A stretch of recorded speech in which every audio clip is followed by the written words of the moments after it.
You've just entered my office. And these clips are from the podcast, Where Should We Begin?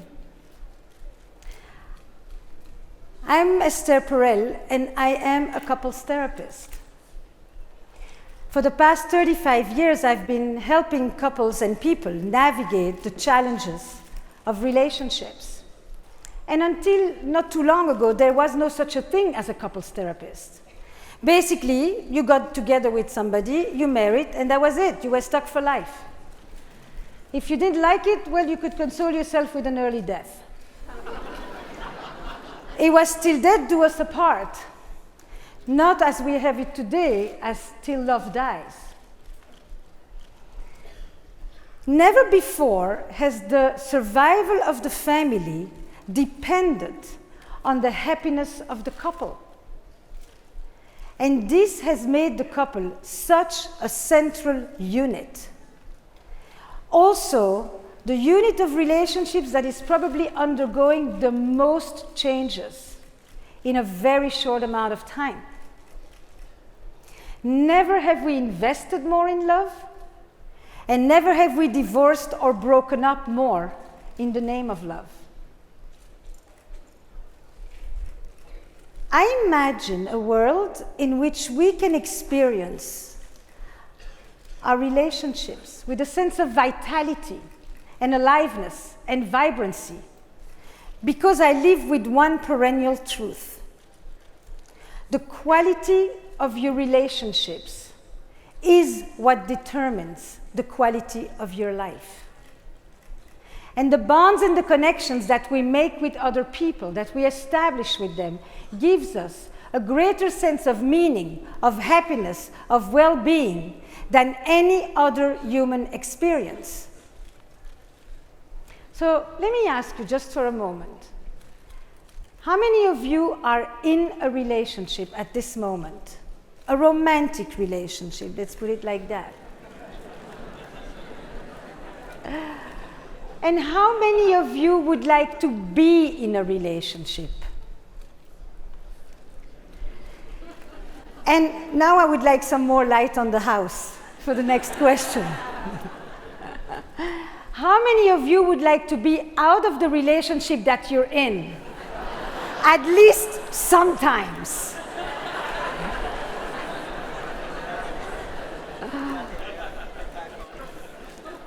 You can leave the lights on at this moment. So we can actually really relate to each other too. Yeah? Do hear what we're talking about. Relationships at this moment are undergoing such a massive shift. The norms are literally changing under our feet, and we have to make up the rule book as we go. You know, for a long time, our relationships were pretty simple because they were dictated by rules. Religion had clear strictures, and it had structure, and it had incentives, and it had prohibitions. And social hierarchy was also very clear, and it told us how parents had to talk to the kids, how children had to respond to adults, how husbands had to talk to their wives, and how wives didn't have to answer their husbands. Things were clear. All the decisions were made for us, the big decisions. Who was going to be the breadwinner? Who was going to wake up at night to feed the baby? Who has the right to demand for sex? What you did is what your father did.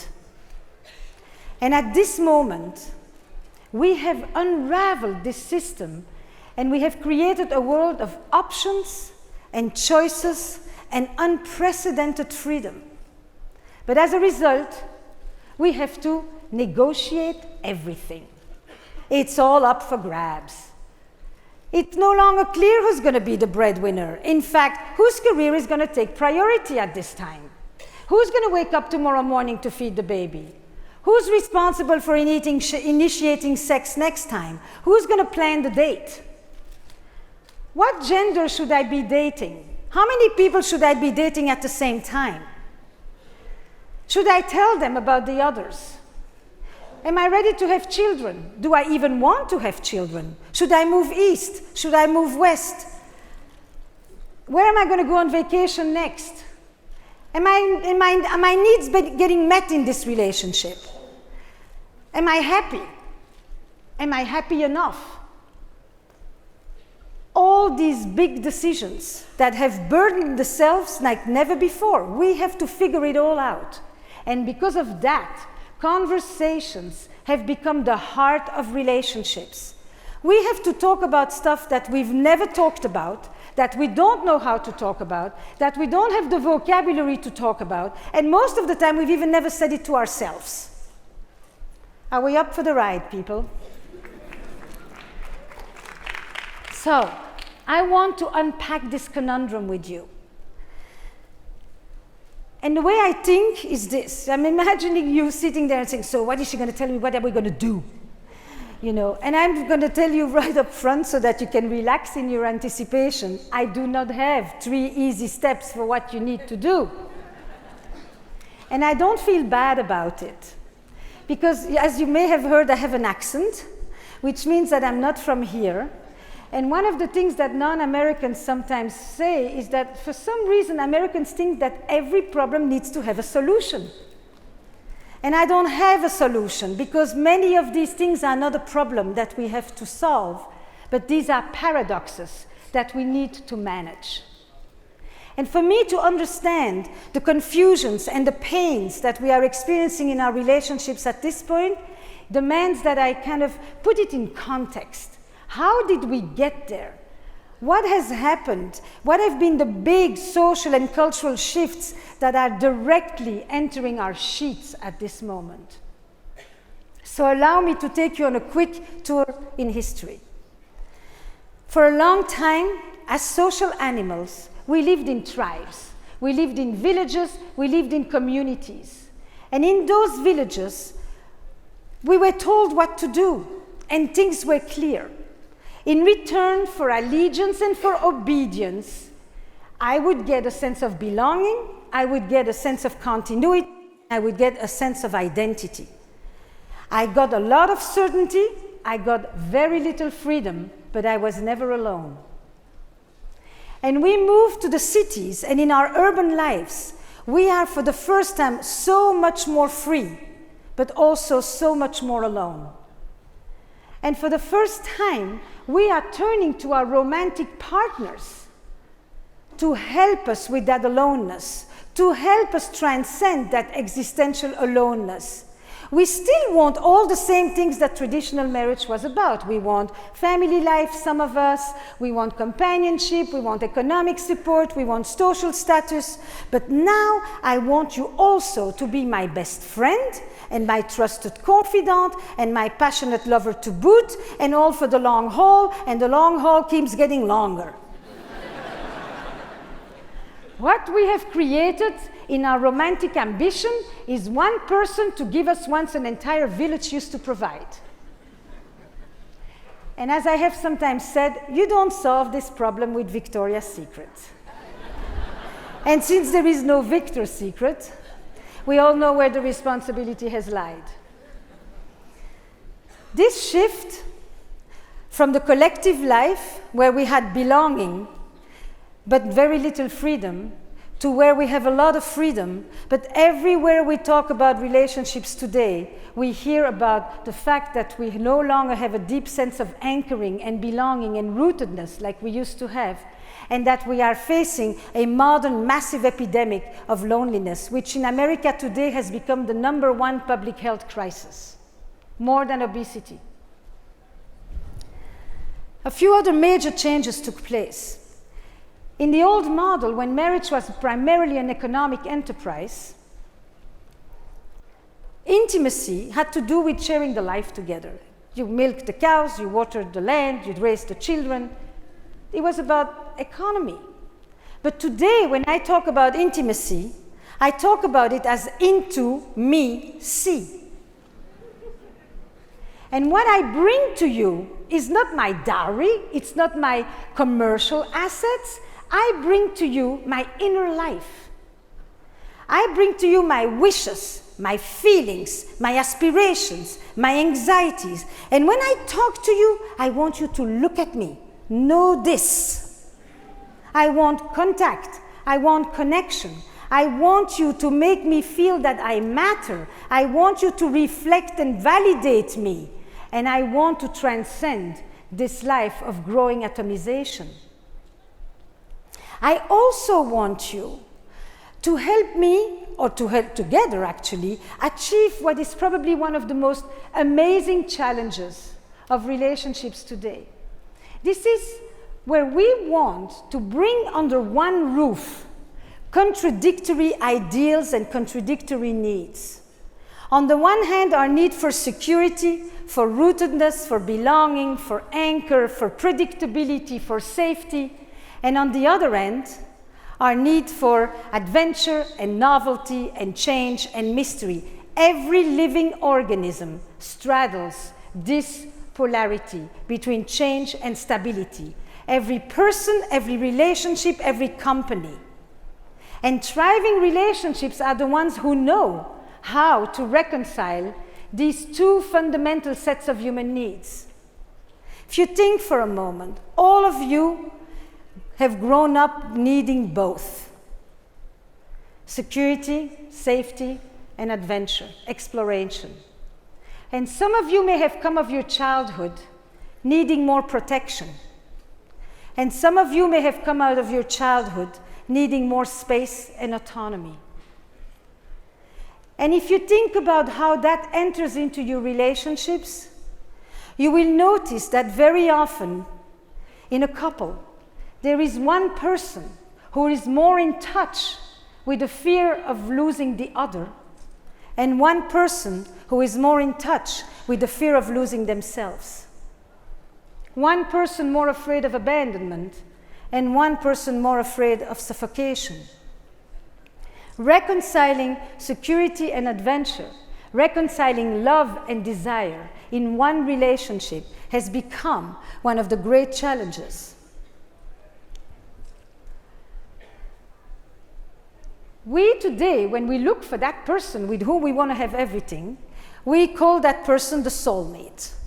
Have you heard of the soulmate? How many of you think that you're looking for a soulmate, or have found a soulmate, or are living with your soulmate? You know, the thing that really interested me about the soulmate is that it's called the one and only, all of that. But the soulmate was an interesting concept because for most of history, the soulmate meant God, not another human being.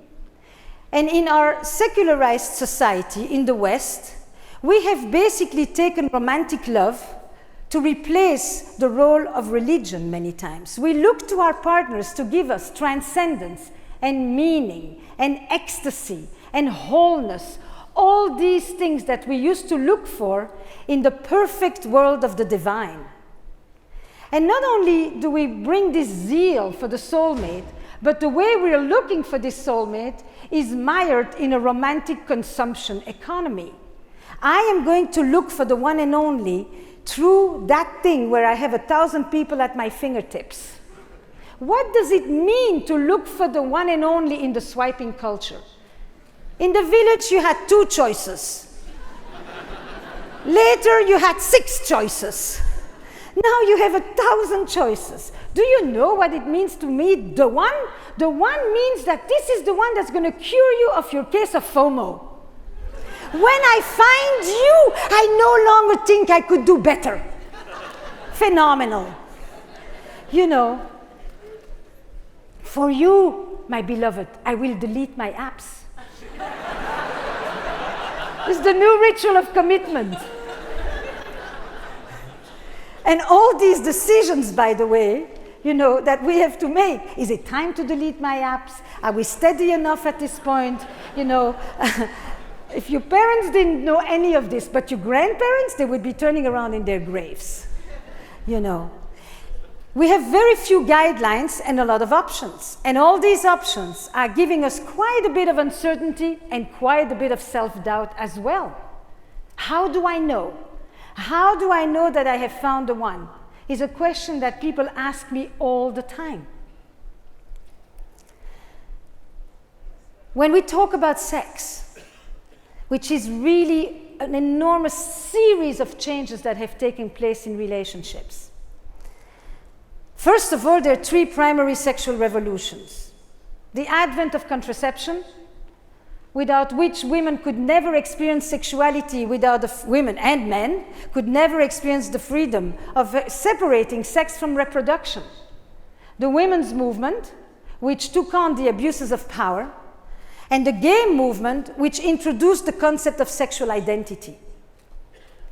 For most of history, sexuality was seen as a part of our biology.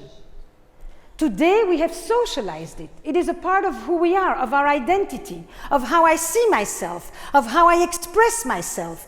It is a sovereign piece of who I am, and for that matter, it has become a fundamental human right. We no longer just have sex for reproduction, neither is it in long-term relationships or in relationships that are with some length, and it is no longer just a woman's marital duty. Today, sexuality, especially after 2 kids, if you have 2 or 3, which is the average Western thing, it's basically for pleasure and connection, no other motive. So it better be good. Because in order to want sex, it needs to be sex that is worth wanting. This is really a major shift, to have sexuality that is based only on my wanting, which is the definition of desire, is to own the wanting. And hopefully I want you and you want me, and it happens to be at the same time. It's a lot of conditions to fulfill.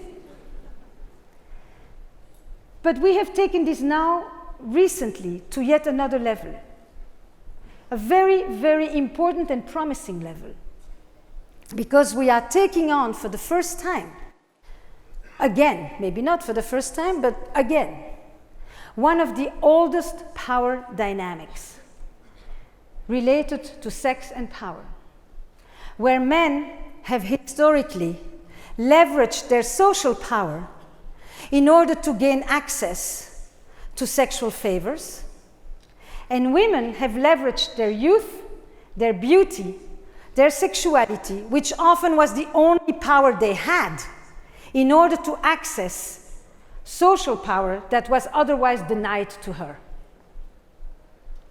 This examination of this power structure is currently under intense scrutiny. And it is also giving us a unique opportunity to finally open up the narrow boxes in which masculinity, femininity, male and female have been locked up for way too long. For the last 40 years, we have done in the West and everywhere else a little bit of the beginning work, but very significant work, to help women find their power and their voice. But we have often left men stuck in a complete definitional void of manhood. Patriarchy doesn't just hurt women, it hurts us all. And to take 4-year-old boys and stop touching them less than we touch our daughters, and begin this systematic dismantlement of their emotional lives so that we can make the making of modern masculinity highly performance-based, rooted in self-reliance and autonomy and fearlessness and competition. All kinds of things that have actually made men way more vulnerable, less likely to live long, and not always the best partners.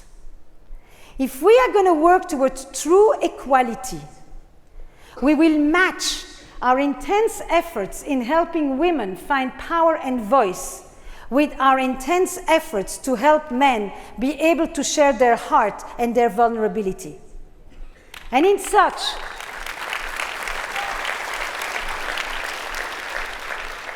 we will give people, human beings, the opportunity to be more whole, rather than defined in these very narrow binary gender constructs. So, for that, when paradigm changes happen, things are difficult it gets messy, it gets confusing, there are misunderstandings, there are judgments, and more than ever, we need conversation, and we need nuanced conversations. And as it happens, often we therapists get to hear these conversations in our offices, but we don't get to share them with the world, because generally this is a room of which nobody ever enters except the people themselves, the couple. And so with the podcast, I wanted to create a space where you can hear the conversations that maybe you will want to have at some point. People who talk about things that they've never said to each other and rarely to themselves. You see, fake news isn't just for politics. It also applies acutely to the curated Instagram lives where we craft and filter these perfect, fictitious stories. And nobody really knows what truly goes on in the lives of other couples. And everybody comes into my office, and you may be asking yourselves, am I the only one that experiences this? And I'm here to tell you, no, you're not. In fact, it is set up in such a way that when we deal with imperfections, with pains, with longings, with yearnings, with frustrations, instead of knowing that they are part of a collective yearning or a social ill, we privatize the problem and we make it our own. The podcast was a way to recreate a virtual village where we get to know what goes on in the lives of others. You know, in the village, you could hear every fight and every fuck. The walls were porous. It was simple. But now you have friends, they come to tell you that they're breaking up and you didn't see it coming. Miscarriages, and you didn't know about them. Affairs, and you certainly didn't know about them. It's like nobody knows what is really going on in the lives of another couple. And that isolation, that loneliness doesn't help us. It's actually quite damaging. So, I want you to look under your seat, every one of you. You will find a blindfold. I ask that you put the blindfold on. So you can put everything else down and put on the blindfold. Please don't cheat. Because we are going to listen together. You see, when you limit one sense, like sight, it often activates the other senses. And the first one that it activates is actually listening. Listening is the first sense that any baby experiences in utero. It is the recognition of the mother's voice. It is our first, most primal connective sense. When we listen deeply to other people, we reach into their humanity. We also get to see ourselves, and we certainly get to understand otherness, difference. Let's listen together intensely. And if you get uncomfortable, if you feel the vulnerability of having your sight limited, just breathe and accept it. Notice it. The couple I want you to listen to meet, they have been together for about 10 years. They've just gone through a major crisis. They have 2 children. They are wondering, when trust is broken, can it be brought back? And they are in the midst of this conversation for the first time, understanding that the legacies that they bring are not only the ones of their families, but also the larger cultural scripts that they so beautifully internalized, both of them. Clip number 2.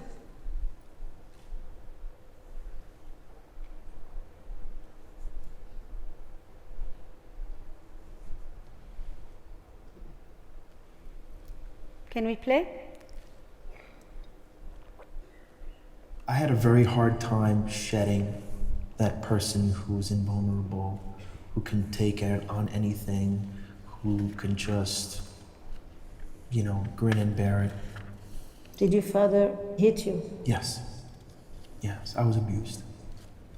And is that where you learn to grin and bear and say, I will never show you Yeah. that you hurt me? Yes.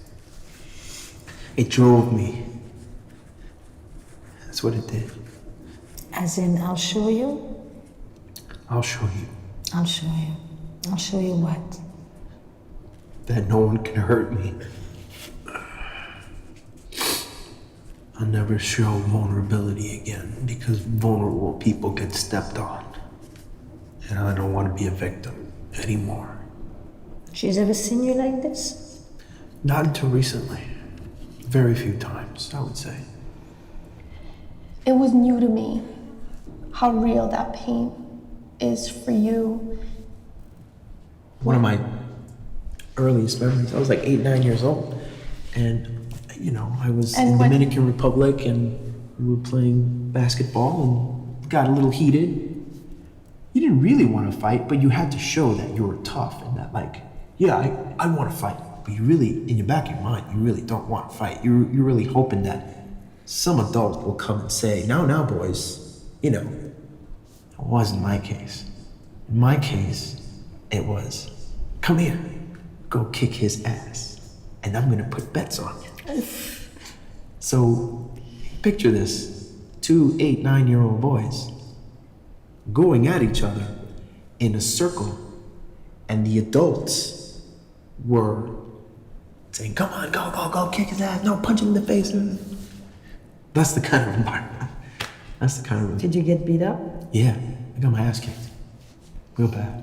Never told my parents until I was an adult. Because your dad said if you get your butt kicked, If you get your you ass come kicked, home, I'll kick your I'll butt kick your again. ass on top of that. But it also makes me appreciate so much how you didn't teach your boys this. No. And you, together, you let your boys cry, right? In our parenting, But a lot of that I got from you. You helped me a lot with that. I always said we were but all because you yin were and yang, willing. It where was- I'm very you were aggressive, willing. very But a lot of our family and friends and just social circles, a lot of people have that mindset of the reason I turned out the way I did and the reason I'm such an upstanding, good human being is because I got my butt kicked when I was a kid. And look at kids today, they have no respect.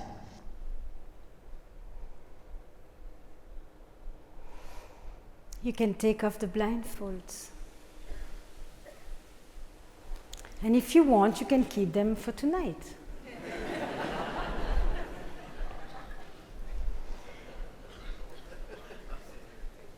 So it blows my mind that I get to hear these conversations and nobody else does.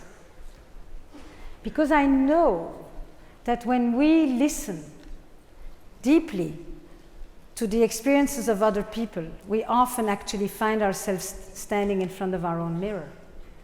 And we can see ourselves. And we can also get inspiration for the courageous conversations that we need to be having. So, what did you hear? Just take a moment. Where did it take you? And just notice it.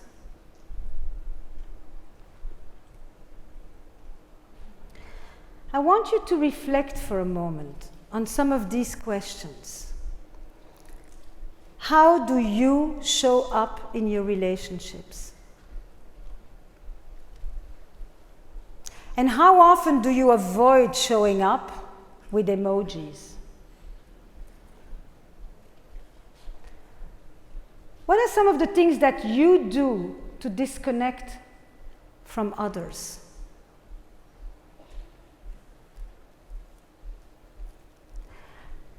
When's the last time that you read a book or did a workshop, or for that matter came to a talk like this one, in order to learn to become a better partner or a better lover? Is there someone that you would need to call at this moment, to whom you owe some apology or to whom you simply owe a checking in. How are you? We are at South by, and you are all creatives and innovators. Many of you are part of the architecture that is aiming to redesign just about every part of our lives.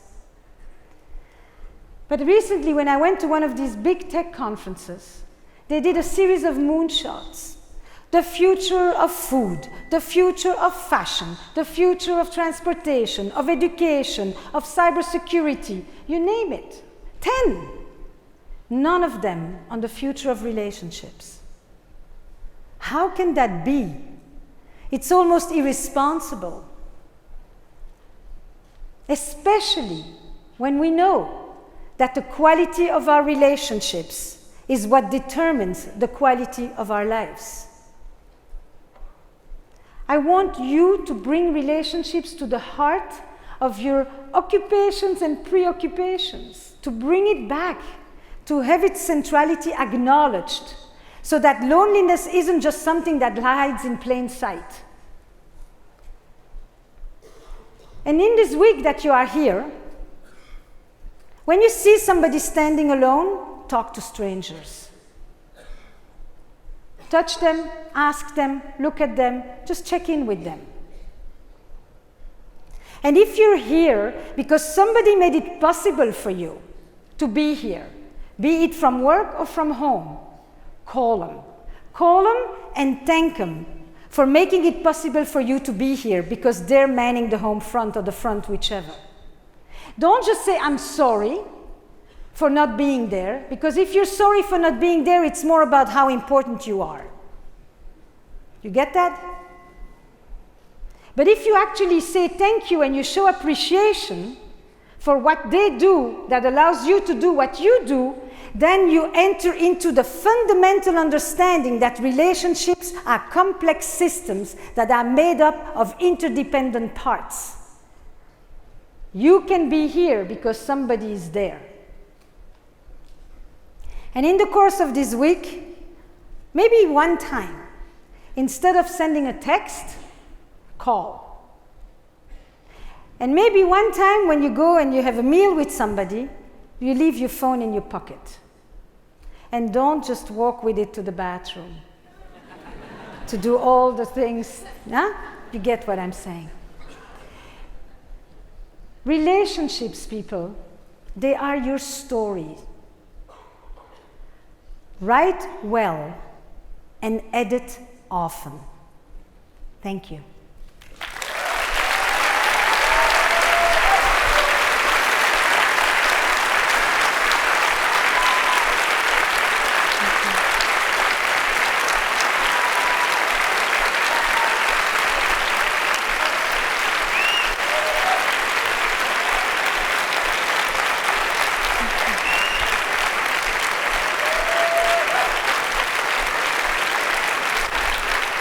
So, this is only part one. Can we get some light in the house? And let's talk together. So, let's talk, ask questions. When your question is no longer a question, I will tell you. But I think that this is just the beginning of a tableau. Just the etching of the landscape, and now we can begin to cook. So, there are mics in the aisles. You're going to need to get up and come to the mics so that we can all hear you. And just, let's go. Yes? Where are you? I have a question. Yeah? Right in the middle. It's okay, I will see you there. Oh. No, yes.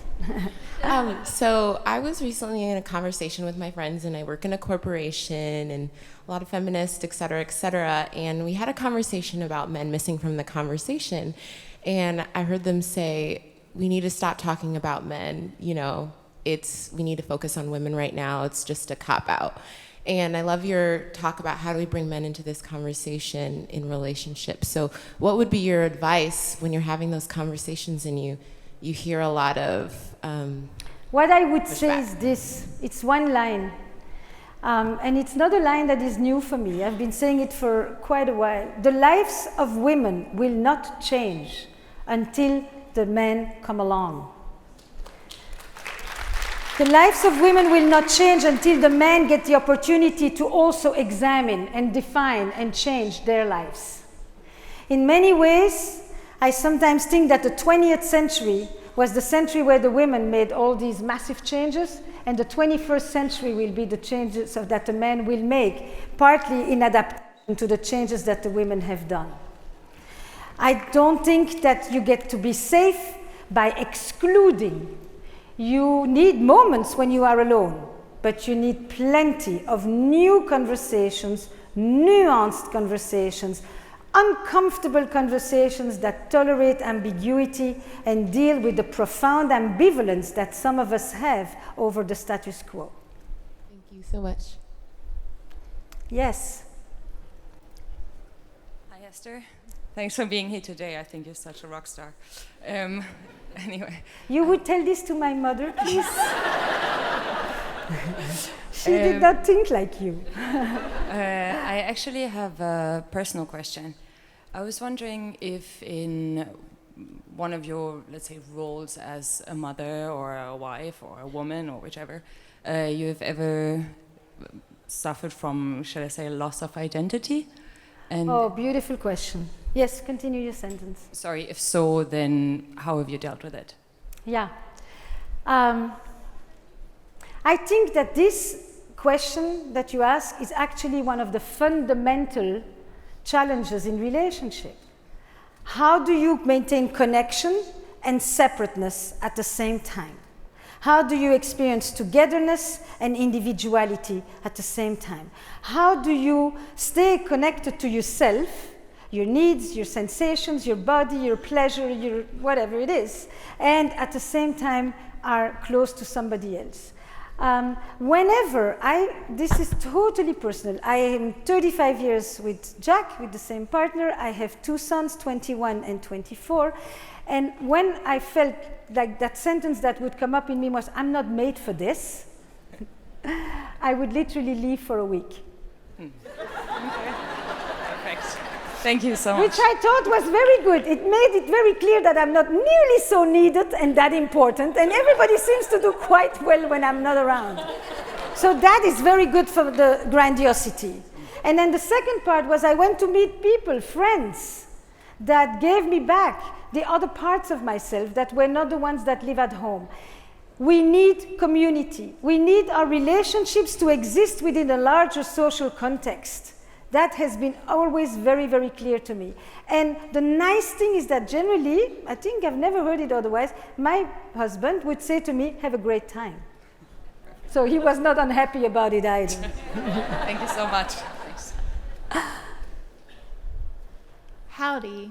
I really loved your insight into how there are all these different dynamics that are sublayering on how everything now is a negotiation and a conversation. And just this past week with my own therapist, we talked about how she actually really likes ultimatums as a way to move things forward. When Yes, you're to feeling end the unsafe. negotiation. So I'd love your perspective. You have an ultimatum that you need to put on somebody who is not making a decision that you would like him or her to make? Maybe. Okay. I will use this hypothetically. He is here.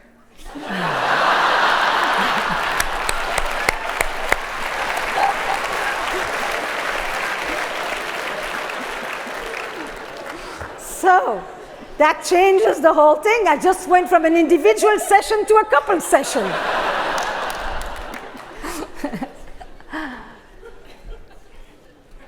The ultimatum is not to the other person. The ultimatum is, it's not even an ultimatum. You need to know what you can live with. How much uncertainty, how much, there's a term I sometimes use to describe what happens in relationships these days. It's called stable ambiguity. Stable ambiguity is that we are together just enough so that I don't have to feel alone, but not too much so that I don't have to feel committed. Any of you know what I'm talking about? You need to know how much of that stable ambiguity, you know, too afraid to be alone, not mature enough to really delve deep. And it's for you. You don't say to the other person, April, March, the summer, Christmas, my exam, my promotion, you know, all these ultimatums. You just simply, at one point, you decide, I don't want and I don't want it for a multitude of reasons. It makes me doubt myself. It makes me doubt your connection to me. I would like this project to start, and you decide. You don't put yourself in a position where you make the other person decide and you wait helplessly till they let you know what they want, which they don't know what they want. Thanks.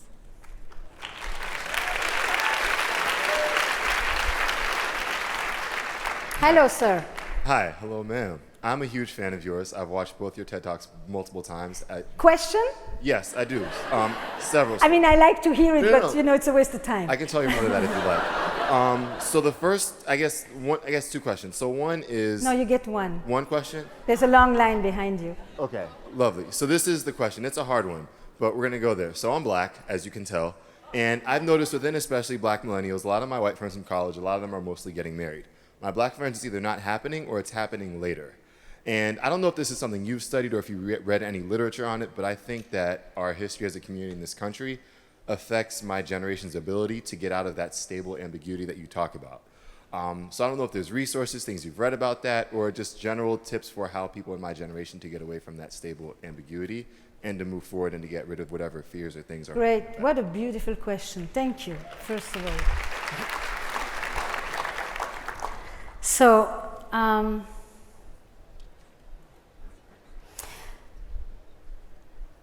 I think that one of the things that needs to happen is you having this conversation, first of all, with multiple other men, of all colors, for that matter, but maybe first with your own.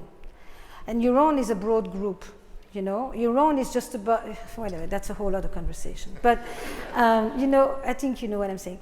So that's the first thing, is that what you will realize is that it's not, you know, is there something wrong with me that I want to be doing this? Everybody else seems to be perfectly content with that, and, you know, and they're into the optimization and I would like something else. That's the first thing. The second thing is you open the conversation. This is where you use the tools and you say, you know, in our community, we have an issue. In our community, do you have an issue? We are not meeting. Many of the women of color do not go with men of color.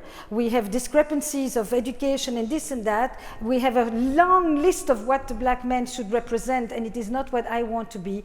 Anybody else out there? And you make this become something that is echoed, communal.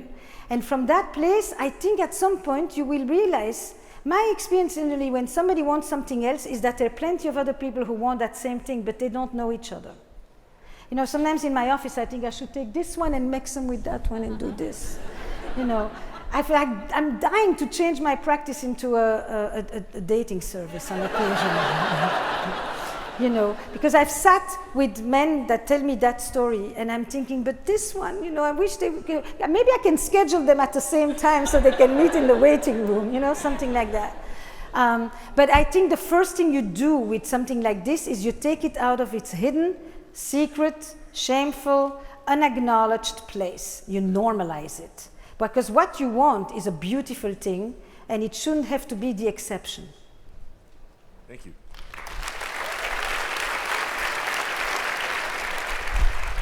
Oh, we have good 11 minutes, people. I've never had so much fat. Hey, so Yes. You talked a lot about loneliness and how people don't know what's going on in other couples. Mm-hmm. Do you agree? Yeah, and I also feel like there's also this issue with community, like what community? Because like I have a community of people that I was with before I met my girlfriend. She has her community of people. And so I wonder what your thoughts are on how a couple really should really start establishing a community and finding people who you can connect with, and how whether that should be coming from the groups that the individuals had, whether you should still have your individual communities, fantastic. how to play with that. Yeah. So, one thing that you will notice if you put in Google friendships between men and women, in the American Google, is that the first, 30 articles all tell you it's impossible. This is weird, just so you know. This is not true. This is a cultural script, This is a cultural script in a society where sex is always deeply uncomfortable and where, as a culture, we are at the same time completely obsessed and embarrassed by it. So that's why there is this notion that you can't be, because there may be an attraction, and if there is an attraction, what are you going to do with it? You could lose it. As if people can't just, that. Keep their hands in their pocket. I think that you have friends that come with you. Each of you bring people, colleagues, mentors, other people that you meet at events like this that are not in your inner circle, but they are acquaintances with whom you share certain things. You want a village, a big village actually. You want friends that are together and friends that you have alone. Because the friends that you have alone often help you be together. I come, I bitch about my partner, and then they say, yeah, mine too, and then I think, where am I going? It's just as bad there. Marriage is marriage. It's like, Or I think the other part, I said, shit, I have it actually so good. He lets me be. For the life of me, I couldn't have somebody who wants so many things and criticizes me all the time. I love that space. It's like you need to step outside of your own narrow dyadic frame to get perspective, and with that perspective comes the things you want to change and the things you want to keep. And I can't emphasize it enough. In this country, this is just one example. I had of this, and we could do an entire talk on that. When people need help, especially when, let's say, family stuff, first they look for an option to pay. Then, if really they can't find someone, then they may go and ask a friend with utter reluctance that they would impose on them. Who doesn't like to be helpful? Who doesn't feel more connected and more important in the lives of others because other people need you? This is warped. So, for that connection to take place and all the other community thing, it's about really acknowledging that we are profoundly interdependent people. Nobody goes at it alone, and if they do, they don't do it well. Thank you. Hi. Thank you for your amazing talk. My question to you is... Can you lower the mic a tiny bit to you? Yeah? What is your opinion about unresolved childhood trauma on relationships? What is my opinion about unresolved trauma in childhood? I'm going to answer you differently, because otherwise I'd need to know more about it in order to make an answer that says something. But I will answer you more personally.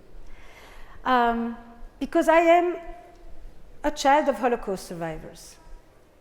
So I actually know the question that you're talking about. My two parents were both in concentration camps for 5 years each, and they both were the only people that survived from their entire family. So I would kind of say that trauma came with mother's milk. And literally, I kind of absorbed it with osmosis, and then many other things. And the thing that I want you to understand is that every time you think PTSD, you also have to think post-traumatic growth. We are resilient people. We know to suffer, and we know to sometimes take that very suffering and turn it into our resources and into our strength. But sometimes when people have experienced massive trauma, they can land in two places. Some people didn't die, and some people come back to life. Some people end up surviving, and some people just manage also to thrive. And what I hope for you is whatever you experienced, that you can take that life force that is in you and give yourself the permission to both cry and yearn and mourn and all of that on whatever it is that happened, and give yourself the permission to experience full joy and connection. Thank you.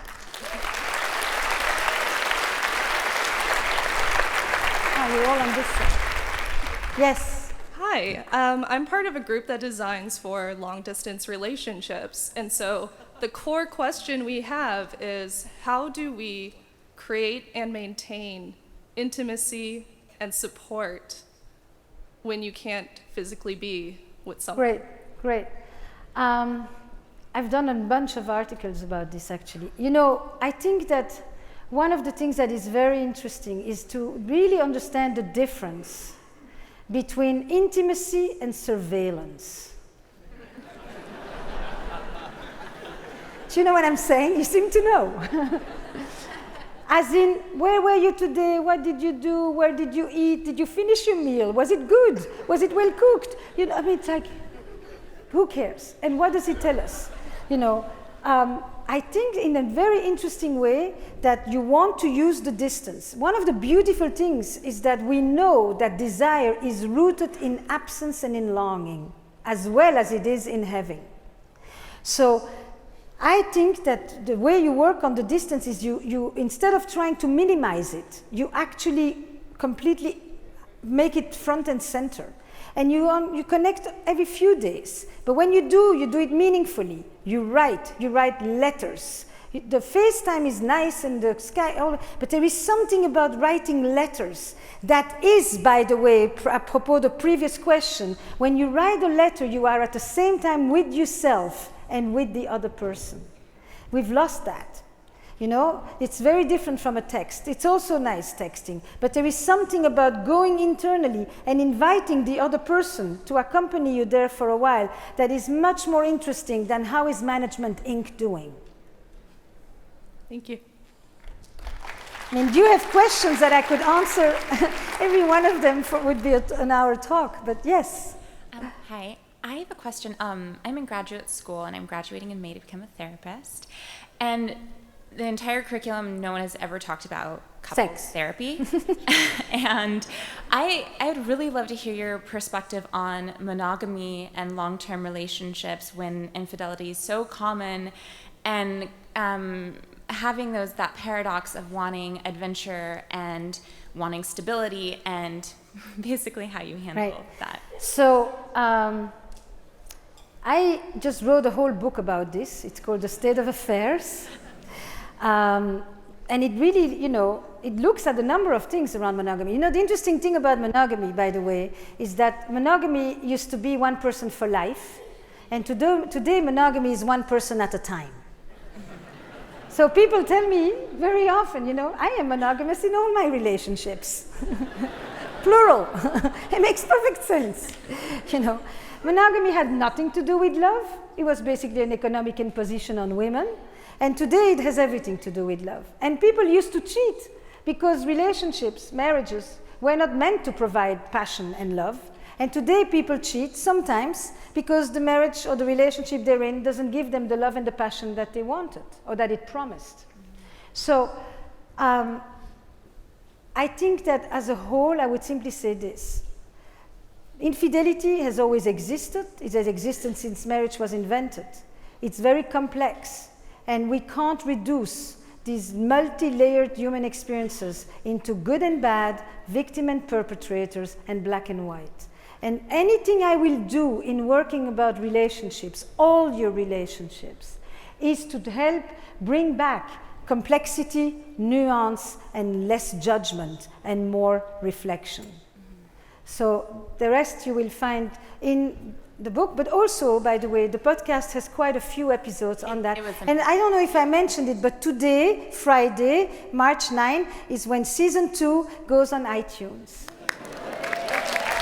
Thank you. For all of you to enjoy. Yes? Hi. So, do you believe that every human being has the same capacity for emotion? Do we all feel with the same potential, or do we all have different minimums and maximums? The latter. The latter? We all the latter. We all have the same, we all pretty much share the 6 basic emotions. But the way we experience them, the way we narrate them, and the room we make for them is very diverse. People, I am very, very sorry. I see that the doors have opened. And so I have literally a few seconds to say sorry for the questions I will not answer. And thank you for all of you for being here. I'm here for 2 more talks, one with Bumble and one with Vox and one with Redo. So if you want to hear more, we can continue to be in conversation. And where should we begin? Thank you.